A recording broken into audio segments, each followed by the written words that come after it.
Hello dear students of class 10th, welcome to history class. I hope all of you are fit and healthy.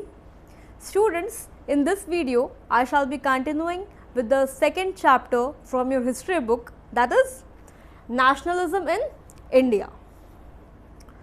Students, in the last video I explained you about the non-cooperation movement, that how this movement came up. Alright. Now students, in this video I shall be continuing with the chapter and I shall proceed with the next topic, that is different strands within the movement. See, I told you in the last video that different people and various groups of people participated in this movement. So, we will see that what were the aspirations of the different groups that participated in the non-cooperation movement. Alright. Before that, let me tell you that this movement began in January 1921. I hope you remember that the movement was accepted in the Nagpur session in December 1920. So, it finally began in January 1921. Alright. Now, let us start with the first set of people, that is movement in the towns, that how this movement was growing in towns. See, if I talk about the movement in towns, then the participation of middle class people was very high in the town area. Now, how can we say that? See, because you know what happened, thousands of students, they left government controlled schools and colleges, the headmasters, the teachers, they resigned the government schools and colleges, the lawyers, they gave up their practices. If I talk about the council elections, then the council elections were also boycotted except in Madras. Why it was not boycotted in Madras? Because there in Madras, Justice Party was there who refused to boycott the elections. Now, what is this Justice Party? Justice Party is a party of non-Brahmins. That means party in which Brahmins were not there. Now, why this Justice Party did not boycott? Now, why this Justice Party did not boycott the council elections? See, because they thought that the government is giving them an opportunity to get into power, because every time the Brahmins had ruled, so they considered that as an opportunity. They thought that finally it's time that we will come into power, so we cannot leave this opportunity. So, that is why they refused to boycott the elections in Madras. Alright. Now, students, we will see the effects of non-cooperation in economical front. Cut this line. Now, students, you know, the effects of non-cooperation at the economical front were even more dramatic. Now, how?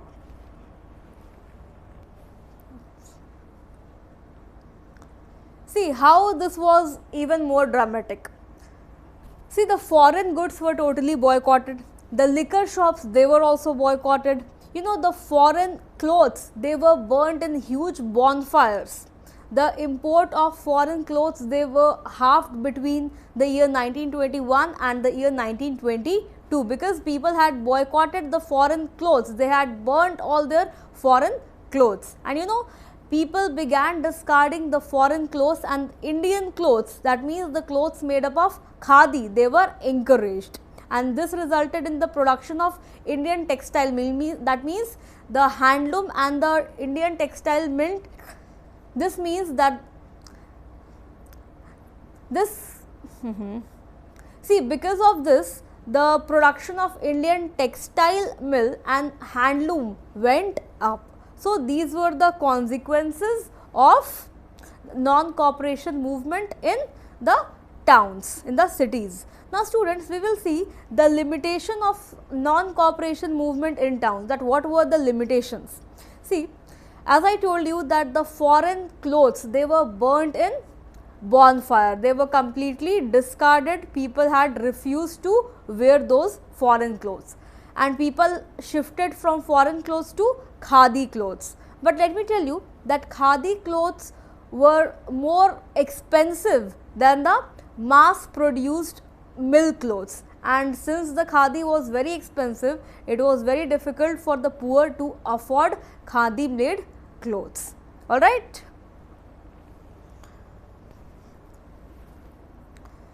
Now students, let us come to the second limitation, that is a very big limitation.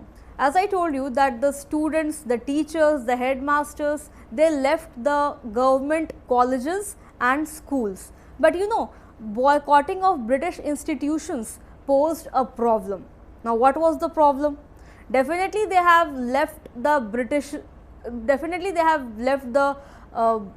schools and colleges of Britishers, but there was no such alternative, that is alternate Indian institutions had not come up, or they were very slow to come up in place of the British ones. So what will the students do for such a long time, because the institutions could not come up in a fortnight. Cutlass line.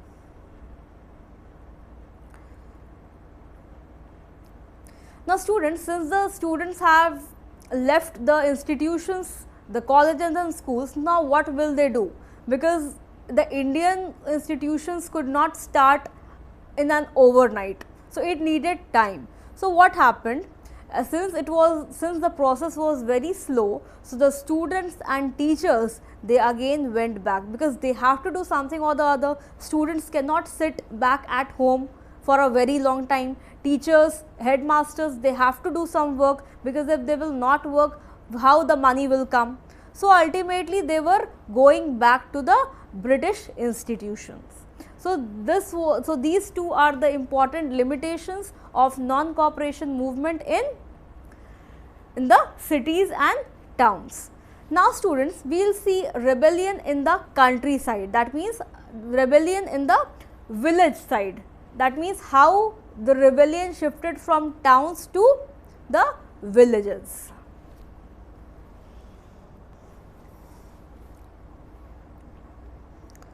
Now students, if I talk about the rebellion in the countryside, that is rebellion in the villages, then that is divided into two parts. First is participation by the peasants, and the second one is participation by tribals, that how these groups participated in non-cooperation movement and what was their aim, why did they participate in this movement. So first I will explain you about participation by peasants. See, in Awadh, peasants were led by Baba Ramchandra. Now who was Baba Ramchandra? Baba Ramchandra was basically a sannyasi who had earlier been to Fiji as a labor. So as a labor he had been to Fiji, and you know, the movement here by the peasants, it was against the talukdars and landlords. Why? Because they demanded from peasants very high rate of interest, rents and variety of other cess. Cess means variety of other taxes. So the peasants were very much frustrated. Actually they were exploited by the talukdars and the landlords, because they were demanding very high rates of interest, very high rents and other taxes. So against the landlords and talukdars, the peasants were revolting. Alright, they were doing their rebellion against, they were see the peasants in the villages, they were revolting, they were against the talukdars and the landlords. So how they were revolting and why they were revolting? See, the villagers, they demanded, sorry, cut this line. See, the peasant movement demanded reduction of revenue, abolition of begar. Now what is begar?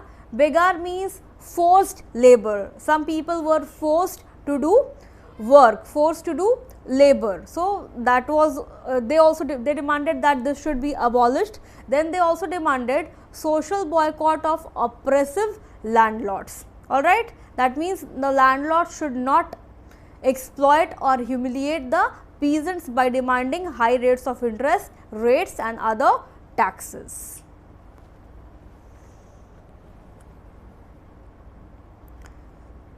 One more important point, students. You know, Nai Dhobi Bandhs were organized. Now, what is this Nai Dhobi Bandh?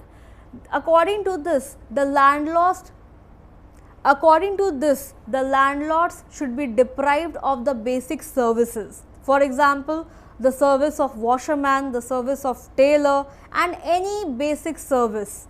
So, according to this Nai Dhobi Bandh, the peasants which was organized by the peasants, they thought that since the talukdars, the landlords, they are harassing the peasants, so they wanted that these landlords should be deprived of the basic services. So, this was also an important thing that was organized by the peasants. Alright. So, I think that till here points are clear to everybody.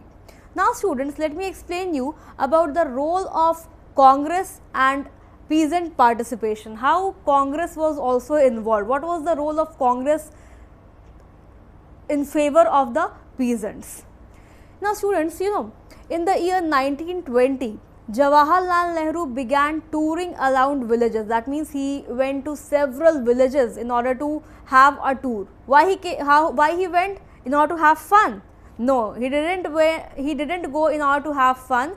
He went to see the scenario, he went in order to see the situation of the peasants. And you know, by October, the Ud Kisan Sabha was set up, which was headed by Jawaharlal Nehru and Baba Ramchandra, and there were many more leaders. So, after touring several villages, a Sabha called as Ud Kisan Sabha, this was set up, and it was headed by Jawaharlal Nehru and Baba Ramchandra.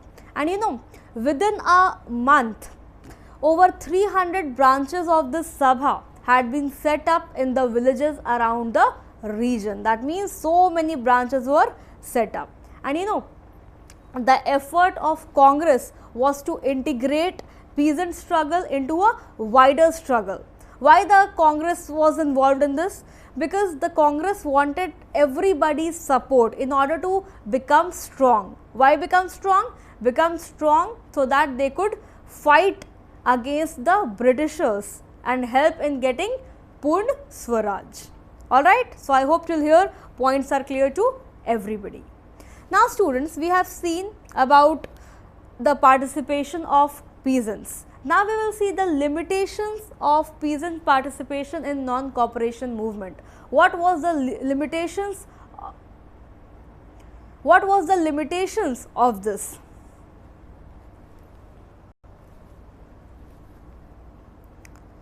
Students, if I talk about the limitation of non-cooperation by the British, cut this line. Students, if I talk about the first limitation of this is violence. Why violence? Because the villagers, they were not trained, because the peasants were not trained. See, they were very much aggressive, and in that aggression, the houses of merchants, talukdars, landlords, they were attacked, bazaars were looted. Means they also wanted freedom. They were against the Britishers, against the talukdars, the landlords who were charging very high rates of interest and other cess. But since they were not trained, they were not knowing the meaning of non-violence. So, because of which, because of lack of training, they were doing violence. And you know, proper delivery of message was also not there. See, the local leaders, they delivered the message of the top leaders in a different manner. They told that no more taxes has to be paid, the land was to be redistributed to the poor. Means there was false delivery of message. Proper message that was given by Gandhiji was not delivered to the peasants, as a result of which there was chaos, there was violence. They did not understand the meaning of non-violence. Why? Because they were not properly trained. So, this was the limitation of this. Understood? Now, students, we will be heading to the next part of rebellion in the countryside, that is participation by tribals. Now, how the tribals participated in non-cooperation movement.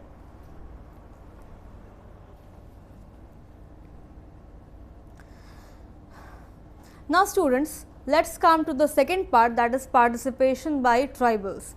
If I talk about the tribals, then I think you must be knowing that tribals are very close to the nature, very close to the forest. They are born in the forest and their whole life revolves around the forest, right? So, how the tribals participated in this movement? See, in the Gudan hills of Andhra Pradesh, a militant guerrilla movement was spread in the early 1920s. Now, what is this guerrilla movement? In this movement, guerrillas were there. No, this is not, the guerrillas were not there. Guerrilla movement means to hide and attack. That means attack by hiding. Now, why was this movement launched? Why this movement was spread by the tribals? Because of strict forest law that were imposed by the Britishers. See, you know, the livelihood of the tribals, they were affected and their traditional rights were being denied. You know, students, when the government began forcing the tribals to contribute begar, that means forced labor for road construction and other activities, other construction activities, then the tribals, they revolted, because their work was not to do the construction activities or any other sort of thing. They were very close to the forest, or if I would say, they are very close to the forest, and if anybody will force them to do any other activity apart from forest, if anybody will deny their rights, then what will happen? Then these people will definitely, or they are bound to revolt. Alright. So, I hope till here points are clear to everybody. Now, students, I will talk about a person, an important person, that is Alluri Sitaram Raju. Now, who was he? Students, he also contributed in the non-cooperation movement. Now, how did he cooperate? See, actually, students, this person claimed that he had a variety of special powers. You know, he could make correct astrological prediction, he could heal people, and he could even survive bullet shots. That means he claimed to be a incarnation of God. And you know, the rebels, they proclaimed that this man was an incarnation of God.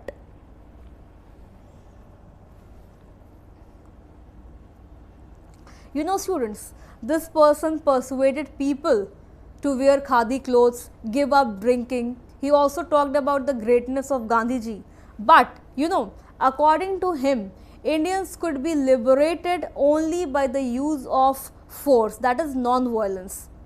And according to Gandhiji, non-violence, cut this line. But you know, students, according to this person, Indians could be liberated only by the use of force and not non-violence. That means he wanted to use violence. And what was the consequence? What he did?